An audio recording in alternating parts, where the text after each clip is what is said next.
By the end of the second day, here at Saint-Pierre-de-Chartreuse, Walter Röhrl's tenaciously held early lead in the Audi Quattro Sport has been systematically whittled away, and the new pacesetter is once again the four-wheel drive Peugeot 205 Turbo of REC rally winners Ari Vatanen and Irishman Terry Harriman.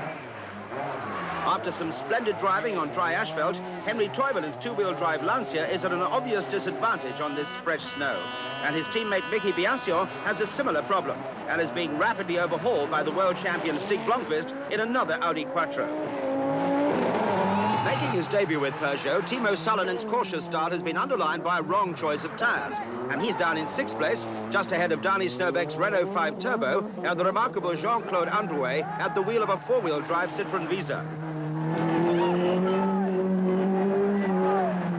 Another Peugeot debutant with a tyre choice problem is Bruno Savi, who's been off the road for 6 minutes, dropping down to 9th.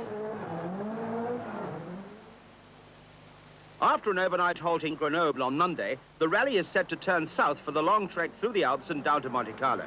Vatanen's Peugeot looks secure in a 2-minute lead and shows every sign of extending the advantage over Walter Röhrl, who, despite a suspension change, is unable to match the speed of the French car. Having overhauled Blomquist the previous night, Salonen is now third, but the Audi driver had been in trouble on the previous day with a turbocharger failure, and there is now only 16 seconds between them. Toivonen's fifth-place Lancia is spectacularly fast when the roads are dry, but Savi's Peugeot is now only 1 place behind. As dawn breaks on Wednesday morning at Sisteron, a dramatic turn of events has brought the rally to life. As a result of a co-driving error, Vatanen's Peugeot has been penalised 8 minutes, and a seemingly impregnable lead has been handed to Walter Röhrl, who, suddenly finding himself 4 minutes ahead of the Peugeot, is now trying desperately hard to consolidate his position. Determined Röhrl's masterful handling of the Audi makes a spectacular sight. But coolly composed Vatanen is equally determined to regain his lead and is about to embark on one of the most remarkable fightbacks in the history of modern rallying. The diminutive Peugeot is now in hot pursuit.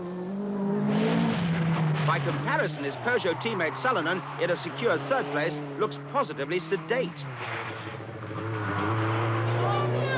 Eschewing the widely practiced rally technique of negotiating a hairpin, he even has time to indulge in the more traditional three-point turn.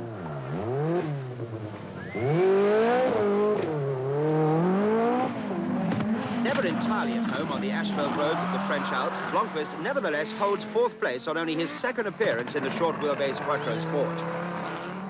And there's obviously nothing wrong with his car control. Having lost a lot of time on snow and ice at the summits of the cols, Toivonen in the Lancia is doing his best to make up for it on the dry sections at lower altitudes.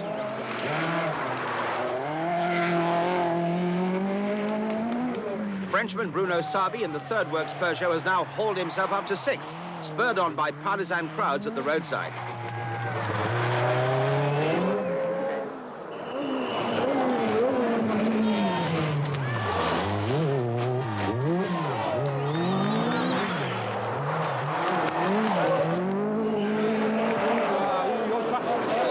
Practicing his three-point turns is biason in the second Lancia.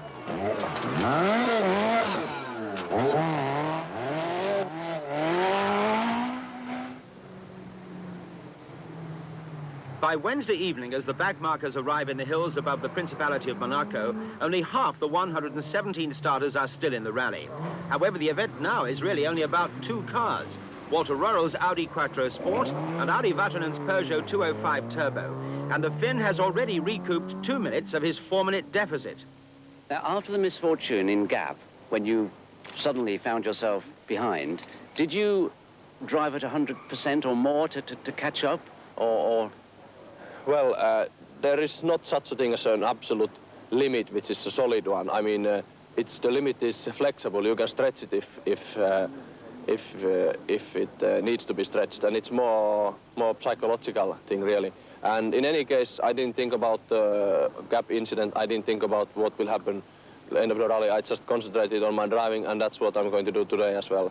I just try to do my best, and that's all I can do. Yesterday, it's quite easy that Ari is passing me, and I don't think it's something special. I try to go as fast as possible, but I'm sure these 2 minutes are not enough. Are you resigned to the fact this new Peugeot, then, is just too fast for the Audi? No, I only know that Audi is too fast for me. The complete professional and diplomatic to a fault. Walter Röhrl nevertheless realizes that a defense of his rapidly diminishing lead is an almost hopeless task, and the Peugeot closes in remorselessly as the cars charge into the hills above Mounton.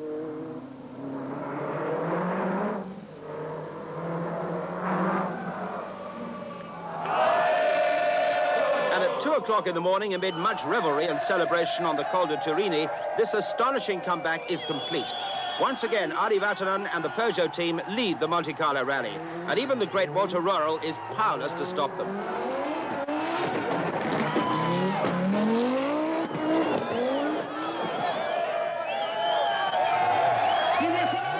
Saladin's Peugeot goes through in 3rd place. And Röhrl's Audi teammate Blomquist is 4th. Bruno Savi brings his Peugeot home 5th, and Toivonen's spirited efforts bring a 6th place finish for Lancia, a factor which has not gone unnoticed by a large Italian contingent who have reserved a special welcome for their other young hero, Biason, who's being held up by another Italian car, an Alfa Romeo driven by Bertrand Ballas.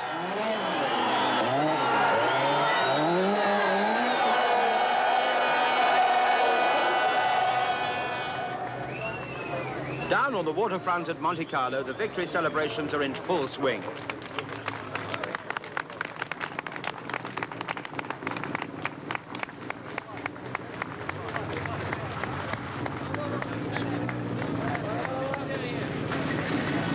A final stage electrical failure on Röhrl's splendidly driven Audi has boosted Vatanen's victory margin to no less than 5 minutes and 17 seconds, and this despite an 8-minute penalty. Peugeot's total domination is as complete as Vatanen's satisfaction is obvious. The French team have now won their last 4 World Championship rallies in succession. Where will it all end?